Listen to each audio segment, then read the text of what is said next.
Olá! Então a gente volta aqui com a segunda parte daquele vídeo sobre gênero lírico. Lembrando que essas aulas são aulas introdutórias, né? Depois a gente vai passar propriamente para a história da literatura. Então, essa é uma espécie de aparelhagem inicial para a gente seguir o nosso percurso com a história da literatura. E, como eu disse para vocês, nessa segunda parte, a gente vai olhar aquele poema, né, que vocês têm aí no material. Tudo bem? É um poema que muitos de vocês conhecem, né? Que é esse daí, Amor é Fogo que Arde Sem Se Ver, de um autor português, que escreveu ali na segunda metade mais fortemente na segunda metade do século XVI. O Camões nasceu provavelmente 1524, 1525, essas são as datas que circulam aí de maneira incerta. Então a gente pode pensar que o Camões ele é dono do século XVI, né? Que ele nasce no início e morre lá no fim do século XVI, muito provavelmente em 1580. E esse é um soneto muito, muito célebre dele, né? Eu vou fazer a leitura dele com vocês, tá? Acompanhem aí, é importante. E depois a gente vai falar propriamente do poema, lembrando também das características do lírico lá da aula passada. Bom, é um soneto, também já comentamos sobre isso. O soneto é uma forma fixa, né, que tem 2 quartetos e 2 tercetos. Não vou tratar disso nesse vídeo, mas todos esses versos, eles são do mesmo tamanho, né? Eles têm a mesma métrica. Todos são versos que têm 10 sílabas poéticas, certo? E isso dá um equilíbrio muito grande, né, ao poema. Mas vamos a ele. Então, amor é fogo que arde sem se ver, é ferida que dói e não se sente. É um contente e é dor que desatina sem doer. É um não querer mais que bem querer, é solitário andar por entre a gente, é nunca contentar-se de contente, é cuidar que se ganha em se perder. É querer estar preso por vontade, é servir a quem vence o vencedor, é ter com quem nos mata a lealdade. Mas como causar pode seu favor nos corações humanos amizade, se tão contrário a si é o mesmo amor? Bom, acho que vocês notaram nesse poema que nessas 3 primeiras estrofes aqui, né, essas 3 primeiras estrofes, elas estão construídas com base na mesma estrutura, né? Amor é fogo, é ferida, é contentamento, é dor, é não querer, é solitário, é. Então, são 11 versos com a mesma estrutura, né? Lembrando que a partir do segundo verso aqui, o termo amor, ele está subentendido, ou elíptico, né? A gente subentende que todos esses 11 versos estão tentando definir o amor, tudo bem?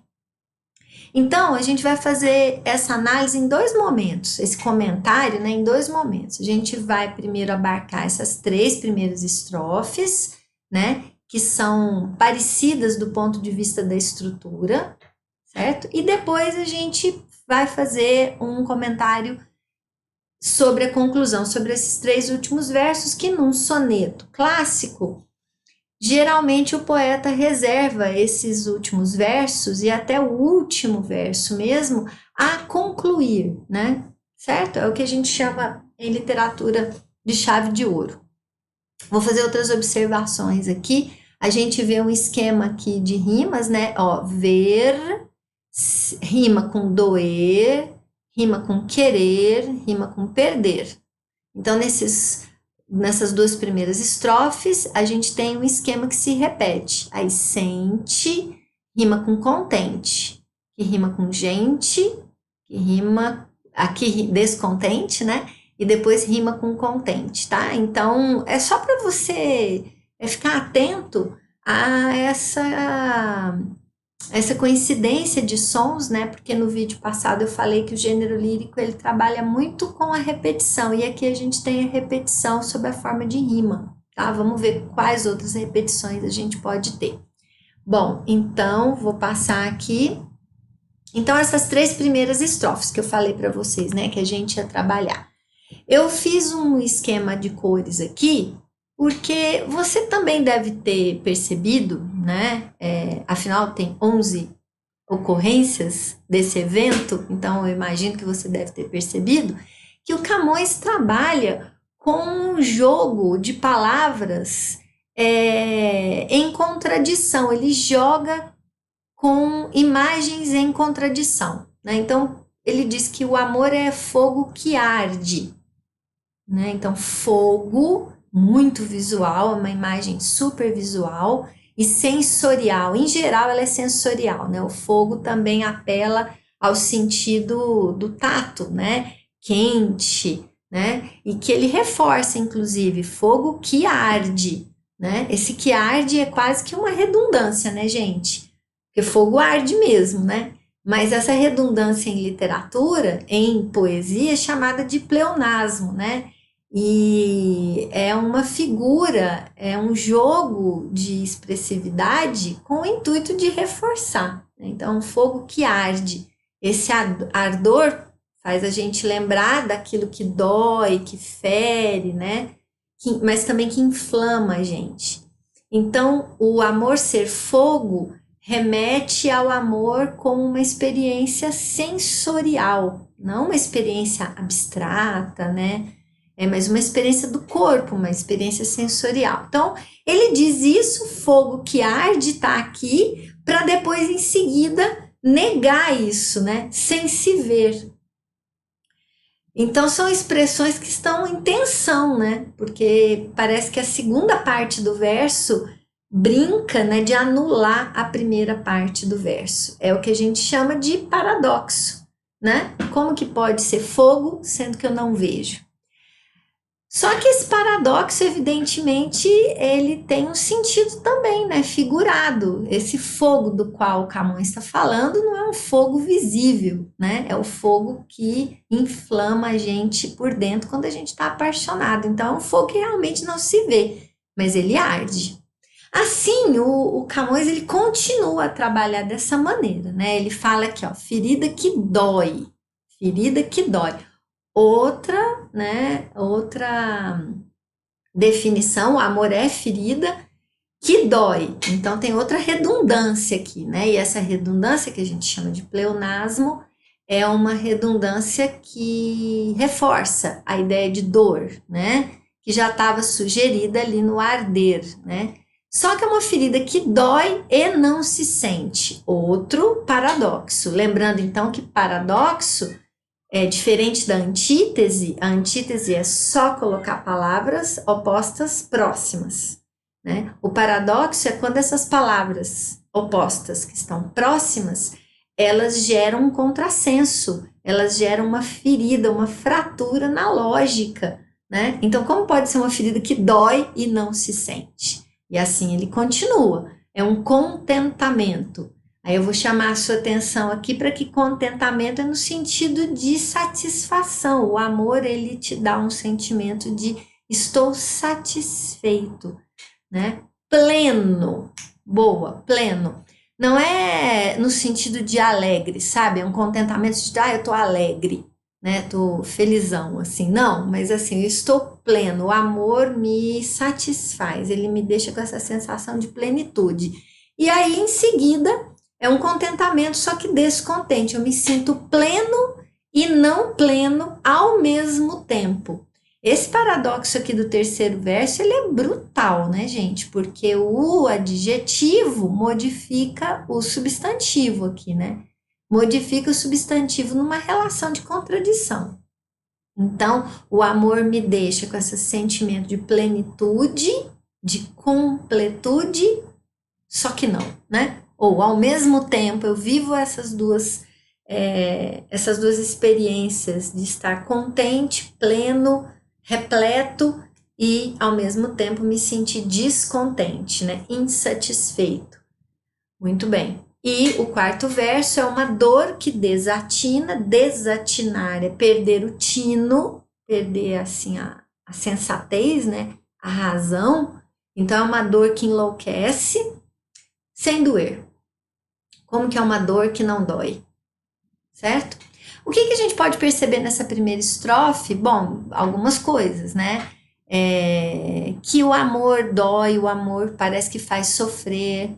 Então tem imagens que levam a isso, né? Arder, doer, aí dor aqui de novo, né? Que mais? O amor para o Camões é essa experiência bastante sensorial, né? Que dói, certo? Aí, pera lá. Vamos voltar, desculpa. Muito bem. E esse forte apelo do paradoxo. Então, eu tenho 4 versos paradoxais. Viu a repetição? Então, tentativa, né, de definir o amor. Tá aqui no pezinho, né, do slide, né? Todos os versos eles têm a mesma estrutura. Amor é. Então, amor é o sujeito, é o verbo de ligação e tem esse tanto aqui de predicativo, né? Então, o eu lírico usa a mesma estrutura da definição, né? Que é um sujeito, um verbo, o verbo ser na terceira pessoa do presente, amor é, e a tentativa de definir. Então, parece que o procedimento é racional, mas ele não consegue uma definição que seja racional. Ele só consegue acumular paradoxos. Então, o amor é uma experiência contraditória, é uma experiência paradoxal. Quem ama experimenta isso, experimenta viver jogado de um polo ao outro simultaneamente. Assim, a gente continua na segunda estrofe. Ele fala que é um não querer mais que bem querer. É um solitário, é um andar solitário por entre as pessoas, né? É nunca contentar-se de tão contente que você está. Olha que curioso, perceba como que o terceiro verso aqui da segunda estrofe, ele repete, né, de uma forma diferente. Olha a repetição aí, né? Ele reforça, ele repete, ele redunda, ele retoma o terceiro verso, também da primeira estrofe. Então, são versos espelhados, né? Aqui ele já tinha dito dessa experiência de contentamento descontente, e no terceiro verso da segunda estrofe ele repete, né?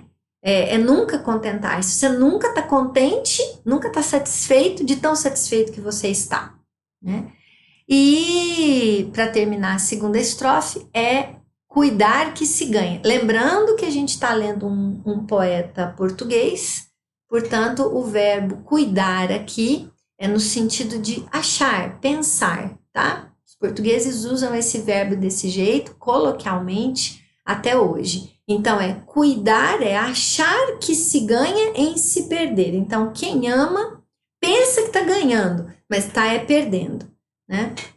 Isso é tão absolutamente irracional, né? Porque ele trabalha com verbos que são opostos. Eles não são opostos só no poema, eles são opostos também fora do poema. Ganhar e perder, bom, são noções opostas para quaisquer um de nós. Mas para quem está apaixonado, essas noções se confundem, né? Eu acho que eu estou ganhando, mas eu estou perdendo. Bom, aí depende do leitor, da experiência do leitor, né? O leitor certamente vai completar o que você acha que ganha e o que você exatamente acha que perde. Então aí fica para cada um de vocês completar o verbo, né? Porque não tem objeto direto, né? É cuidar que se ganha o quê? Que se perde o quê?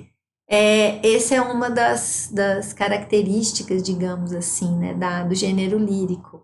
Né? É também permitir essas lacunas, né? Essa incompletude que fica a cargo do leitor, da experiência do leitor. Bom, para completar essa primeira parte dessa aula, vamos para a última estrofe, para a terceira estrofe, né?